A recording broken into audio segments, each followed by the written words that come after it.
Welcome to Attitude of Altitude podcast presented by Planet of One.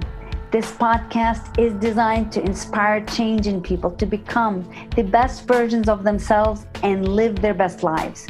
We share stories of struggle and success to encourage and empower listeners to be bold, take action, and be the change we desire to see in this world. We are all part of this planet. We are all a planet of one.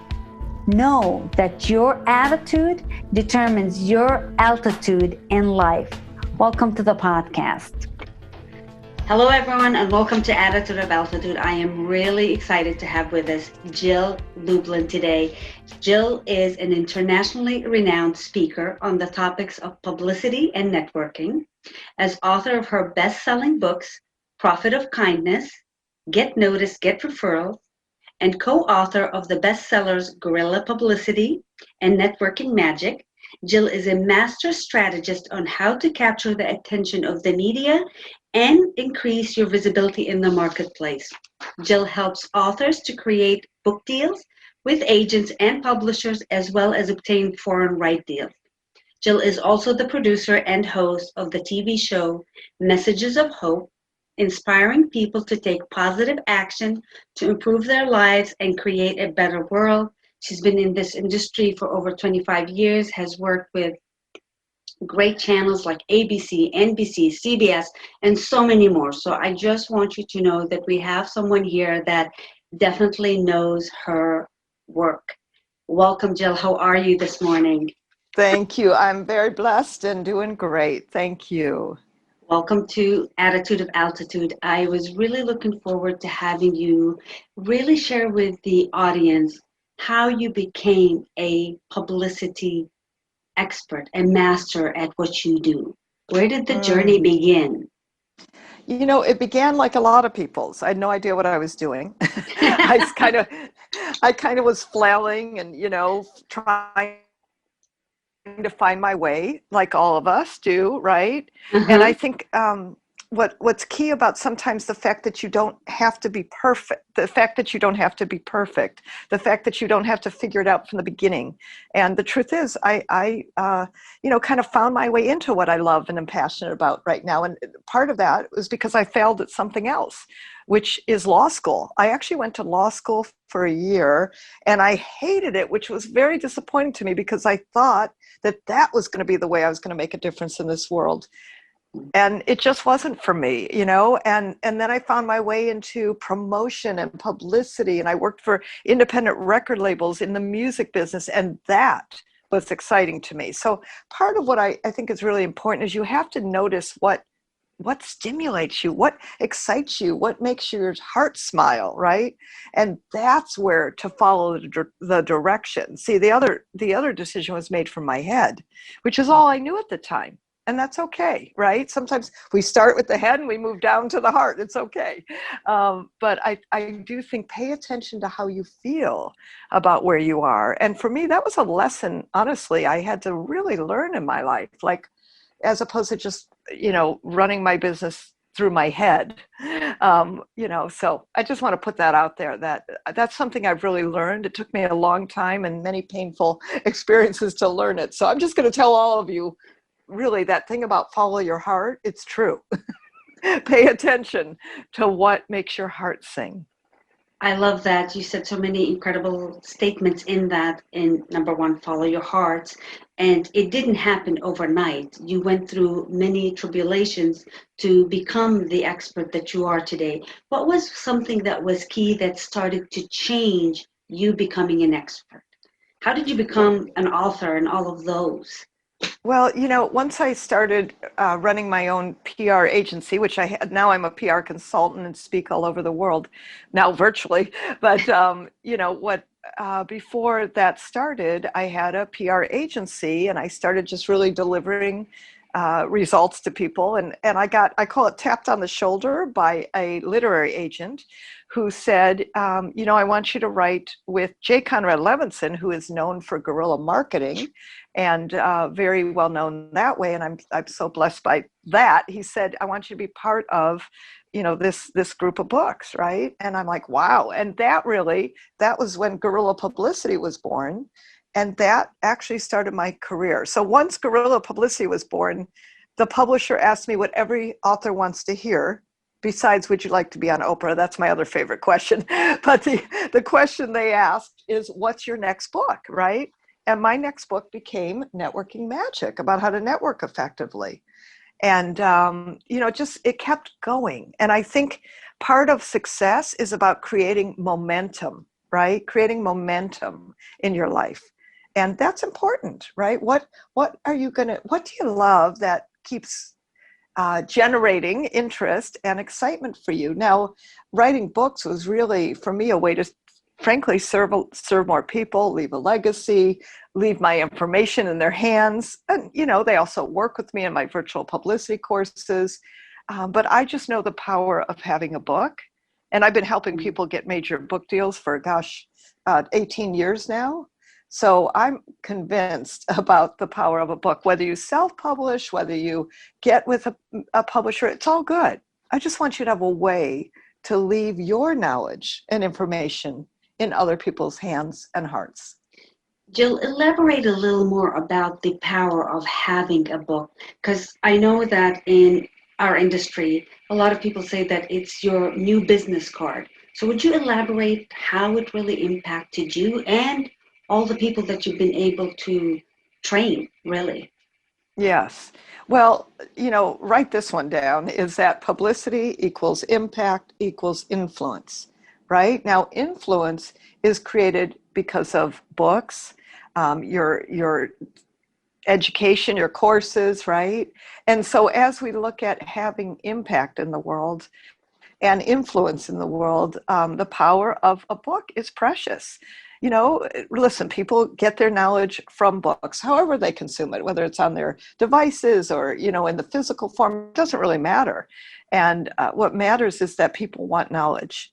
And what I've seen about the speakers, authors, consultants, and coaches I work with is that they have knowledge. And I believe that it's good to put it inside of something. And the other thing is, I'm not attached to how people get a book out. One of my coaches has like a small 4x6 book that is mostly sayings or quotes with some pretty pictures in it, right? Some illustrations.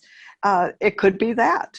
Listen, one of the best-selling books, what was it? Oh, The Thing I Know About Women. And it was written by a man, and every page was empty. Do you know it's one of the best-selling books? Is that hysterical?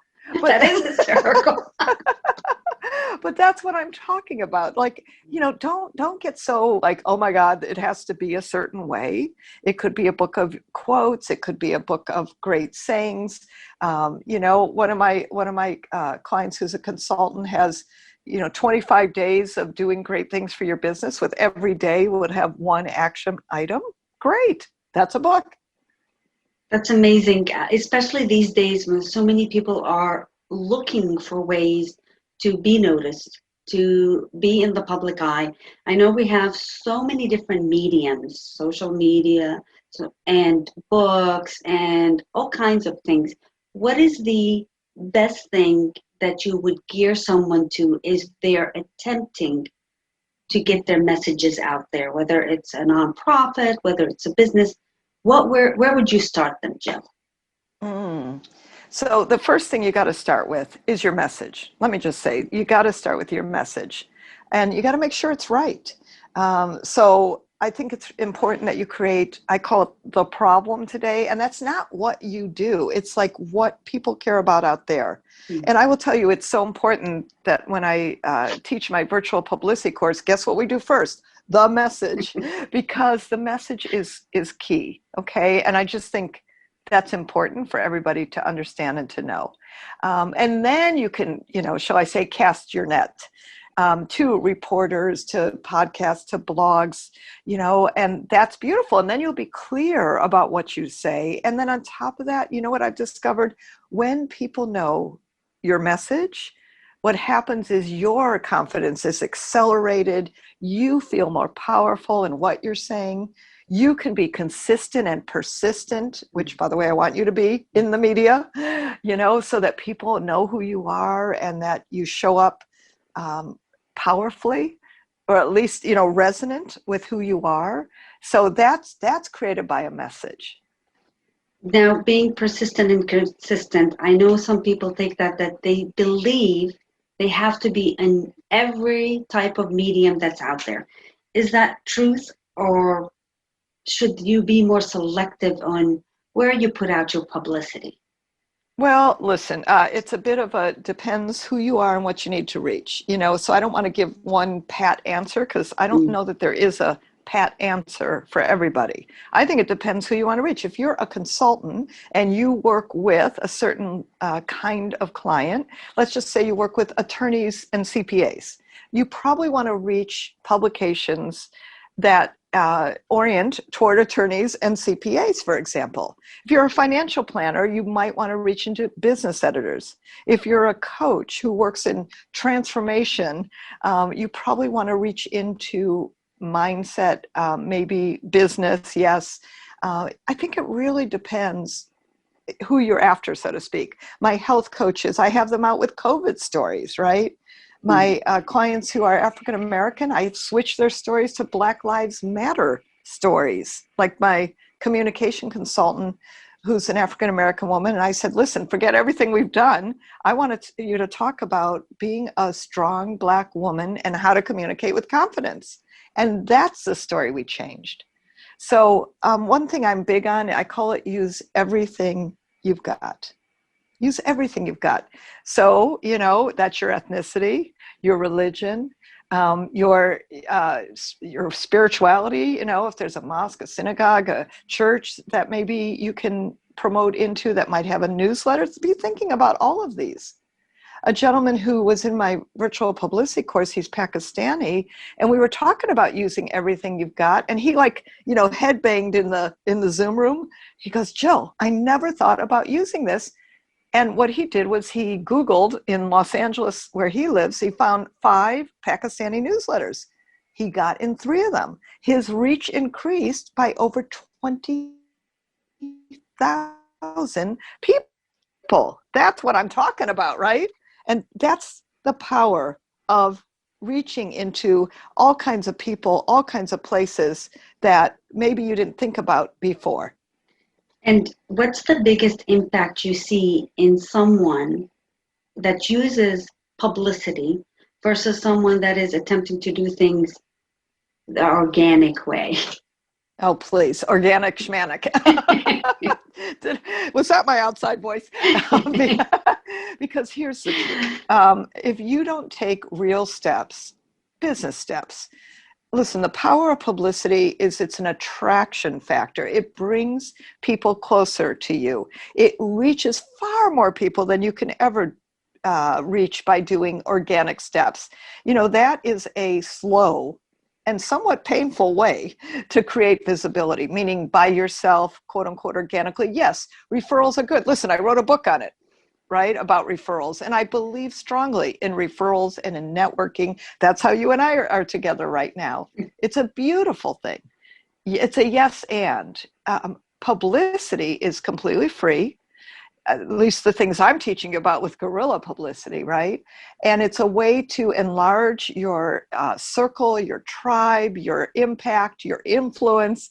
It draws prospects and profits to you. It creates trust in the marketplace. It gets you more credible, more visible. These are things you want. You want more exposure in the marketplace. And the power of publicity, and listen, I've been doing this for over 25 years. I've seen the impact it makes. I've seen the phone ring. I've seen, people get known, small and large activities, and what that brings to their business, which is profits and prospects, which is what we're in business for. Listen, you've got to be creating that. And by doing that, I just love how publicity does that. We'll call it the easier way. I agree with you 1000%. It's the easier way to allow your messages to flourish, whether they're doing a for-profit, nonprofit, whatever they're working on. Has it always been an easy step up once you became a publicity expert? Have you had any downfalls, any things that you worked through yourself? Oh, absolutely. I mean, honestly, there's been cash flow issues running your own business. I mean, my gosh, ups, downs, roller coasters. That's been tough at times. One of the things I've always done is I've always had mentors and coaches surround me so that no matter what was going on, and yes, I invested in them and I kept them around me, even in tough times, because what I know is when you stay, I call it boxed in and focused, right? Because someone's holding your hand in the journey, just like I do for people now. Guess what kind of difference that makes.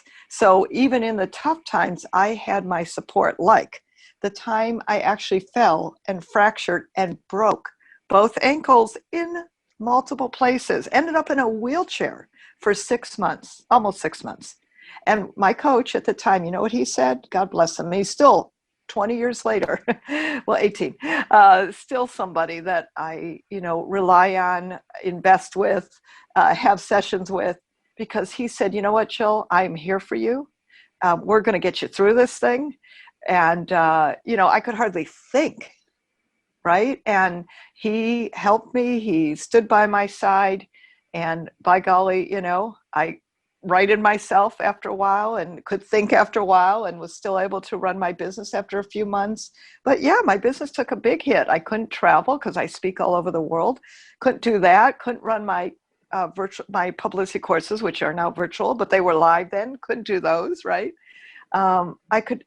It was obviously a major impact, and that was tough.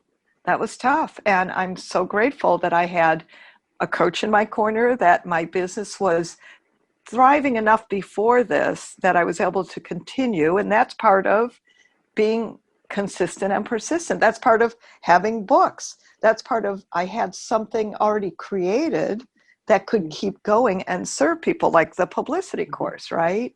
And so now that's gone virtual in a time of a pandemic. I completely shifted everything to create now virtual programs, same thing, right? And that's a great thing. So I think you got to always be ready to pivot, to recreate yourself, and not get too attached to how you think it should be, but really serve your clients, right? Like I'm serving my clients better now with the virtual publicity course.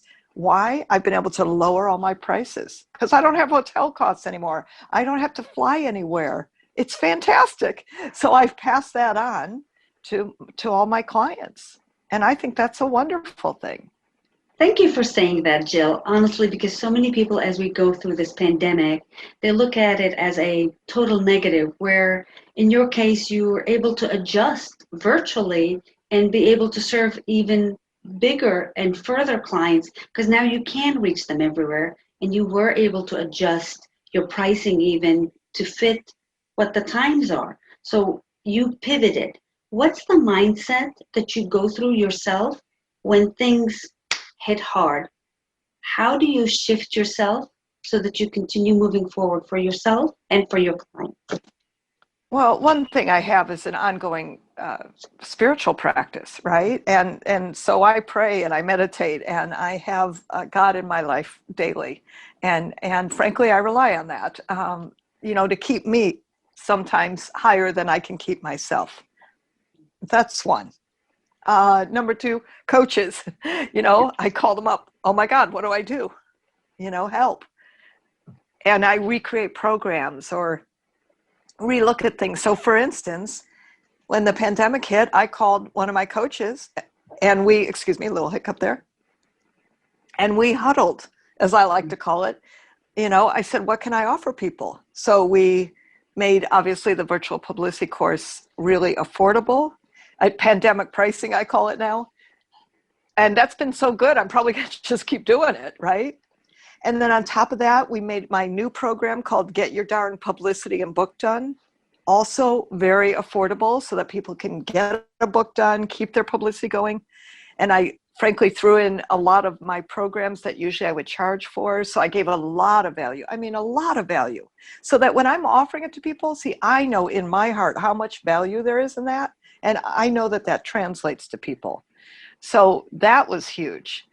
So part of it is I think you just have to kind of go, all right, I'm putting my generosity spirit in this. And honestly, my coach, he said, okay, I want you to also throw in this, right? And give them this. And I'm like, seriously? Because these are things I charged, thousands of dollars for. And now our pricing is just so much different, meaning, really reduced. And you know what? It's been, I thought, oh my gosh, I don't know should I do this? But it has been great and it has sustained me. So part of a mindset is an expansion of generosity, I think is important. How much more can I give is a good question to ask yourself. And by the way, yes, I needed help with this. I needed somebody else's eyes and ears and spirit and brain to help me figure out what more we could put and offer. So I love that. And then additionally, on top of that, I think, you just I remember because I had just come home from Egypt where I was speaking and receiving an award at a women's conference. I'd gone to Jordan, been to Israel. I had this amazing trip and literally arrived right before lockdown, which was quite interesting, really. And that's a whole story we'll tell you another time. But let me just say, as I came in and on that Monday when I, got on the line with my team in my office and everybody was freaking out, right? Of course, because everything had to be canceled and all our live courses and my live speaking engagements. And I just I remember closing my eyes in the moment on the meeting and I said, just give me a minute. Just give me a minute, right? And I think that was a mindset. Just give me a minute. And all of a sudden, it's okay, this is what we're going to do. We're going to make all my courses virtual. They're going to be a full day, virtually live. They're going to be interactive. They're going to be breakout rooms. I'm going to put this program together, and here's what it's going to look like. Of course, this took a little more time after that. And then I started kindness circles because with Profit of Kindness, I had wanted to do what I call kindness circles, but frankly, I was so busy running around the world delivering speeches. Now I had a moment to do what else had been planted as a seed in my heart, which was to do kindness circles. And you know what? Then we did to celebrate World Kindness Day, November 13th, we did a World Kindness Summit. It was powerful. It was fantastic. We had 108 people registered. And now I'm doing what I call a Year of Kindness, where every single month we're going to come together in a circle where we give and receive kindness with a thought leader delivering some fantastic 15 minutes of focused, here's what to do for more kindness. I mean, isn't that fun? It's a blast. Now that got created because of stopping for a moment and going, what's next? And by the way, that's not a huge moneymaker for me. It's a giving, it's a return, it's a way that I can serve the world and bring community together along with my publicity course, and so part of it I think is taking a moment, taking a breath, and that's a mindset that I don't have to rush into and figure this out. And yet some of it was very quick. One of the things when the pandemic hit, I said, okay, now is the moment we're doing the kindness circles. And that got 108 people into a celebration in November, celebrating World Kindness Day. And that created now my Year of Kindness, the whole year for $97, right? I mean, just making it really simple, easy yeses, and an opportunity for people to interact, to share, and to create community. Jill, it's so beautiful the way you're saying things. You pivoted and you put out things that matter to you in the time when a lot of people are scared to make any moves. You are making moves and you're making them from your heart, from your soul, and from a business perspective. Because the 108 people, God knows how many circles they impact also. So it's beautiful what you're doing. What is the best way for our listeners and our audience to get a hold of your incredible offers right now and how to reach you? How do they get in touch with you? Oh, thank you. So first of all, I want to give away one of the kindness circles. So you can do jilllublin.com/kindness circles would be a great way to come in. And also I do a masterclass on publicity, and that I'm going to also give you free. They're monthly, an opportunity to come in and learn. about publicity, because gosh knows you've got to get your name out there. And so that's jilllublin.com/publicity. And then if you have a book idea or want to talk publicity and getting your name out there, jump on my calendar. And I'm sure you'll post all this too, but that's jilllublin.com/schedule. And then we can talk about your book idea, the publicity you need, all that good stuff. Jill, thank you so much for your generosity and your offers. Is there anything else that you would like to say to the audience that I may not have asked, so we don't get off this call and go, oh, I wish you had asked this. Is there anything else you'd like to say? Yeah, I'd like to say, most importantly, that your message matters. You, the listener, the viewer, your message matters. Let's get it out there. Jill, thank you so much. I so appreciate you. And to our audience, please remember that your attitude determines your altitude in life. If you want life to become what you really desire it to, begin taking action and pay attention to your attitude and put yourself out there. Thank you so much. We'll see you in the next episode. Thank you, Jill. Have a great one.